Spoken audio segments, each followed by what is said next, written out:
Iraq की राजधानी Baghdad में आज सुबह का सूरज निकलता उससे चंद घंटे पहले जोरदार धमाका हुआ। ब्लास्ट बगदाद के ग्रीन जोन में किया गया, जहां 24 घंटे हाई सिक्योरिटी रहती है। इस वीवीआईपी इलाके में कई बड़े देशों के दूतावास हैं। बावजूद इसके ड्रोन के जरिए अटैक किया गया, वो भी इराक के प्रधानमंत्री के घर पर।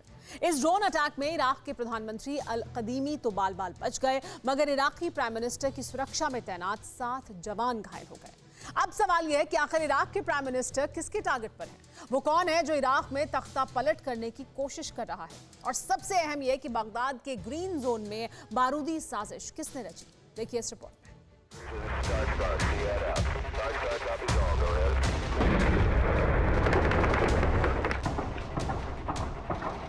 एक बार फिर इराक की राजधानी बगदाद में ड्रोन के जरिए अटैक किया गया। बगदाद का ग्रीन जोन जोरदार धमाके से थर्रा उठा।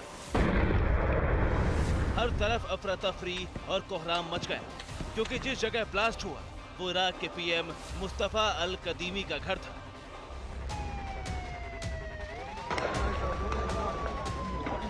पहली बार इराक के किसी प्रधानमंत्री के घर पर इस तरह का हमला किया गया था।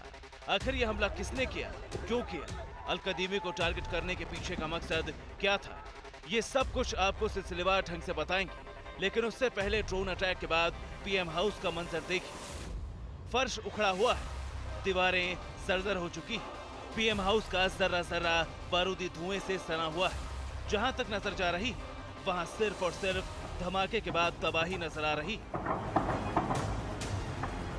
इराक की न्यूज एजेंसी की माने तो रविवार को सुबह के वक्त जब थोड़ा अंधेरा था, उसी दौरान राजधानी बगदाद में पीएम आवास पर हमला किया गया। हमले के लिए विस्फोटकों से भरे ड्रोन का इस्तेमाल किया गया। अटैक के जरिए पीएम मुस्तफा अल कदीमी की हत्या की कोशिश की गई। हमले के बाद पीएम आवास के पास भारी गोलीबारी भी हुई।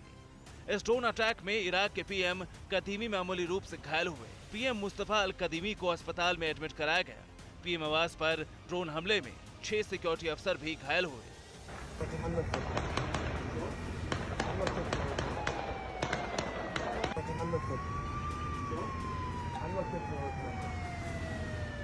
हैरानी की बात यह है कि बगदाद के ग्रीन जोन में सिर्फ ड्रोन अटैक ही नहीं, बल्कि ताबड़तोड़ फायरिंग भी हुई, जिसके चलते कई गाड़ियां क्षतिग्रस्त हुई। आपको बता दें कि इराक में बीते कई दशकों से बारूदी कोहराम यूं ही जारी है। राजनीतिक अस्थिरता और तमाम दूसरी वजहों के चलते ये मुल्क करीब करीब तबाह हो चुका है। मगर बड़ा सवाल ये है कि इराक के पीएम अल कदीमी को टारगेट करने के पीछे की वजह क्या है? आखिर वो कौन है जो इराकी पीएम को मौत के घाट उतारना चाहता है? किसके इशारे पर इस ड्रोन अटैक को अंजाम दिया गया? तो आपको बता दें कि बगदाद के ग्रीन जोन में पीएम आवास पर जो हमला हुआ है, उसकी जांच सुपर पावर अमेरिका कर रहा है। और अब तक की तफ्तीश में अमेरिकी खुफिया एजेंसियों ने इसे आतंकी हमला करार दिया है। मगर कुछ न्यूज एजेंसी ये भी दावा कर रही हैं कि इस ड्रोन अटैक के पीछे इराक का विद्रोही गुट शिया मिलिशिया है।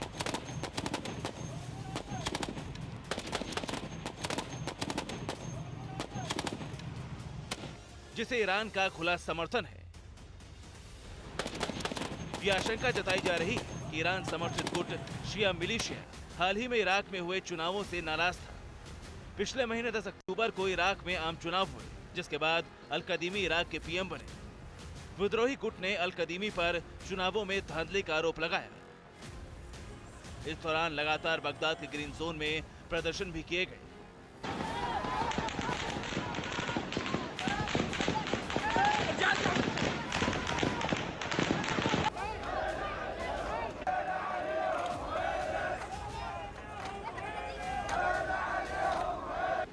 प्रदर्शनकारियों ने पुलिस पर पत्थरबाजी भी की और जवाबी कार्रवाई में पुलिस ने भी आंसू गैस के गोले दागे, फायरिंग की।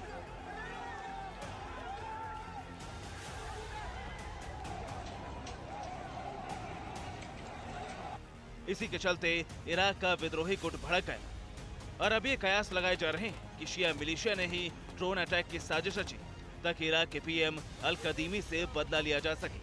वैसे भी शिया मिलिशिया को अमेरिका तो आतंकी मानता है, लेकिन इन लड़ाकों को ईरान पूरा समर्थन देता है और ईरान के इशारे पर ही ये जिहादी संगठन सुपर पावर के खिलाफ ही जंग छेड़े हुए हैं।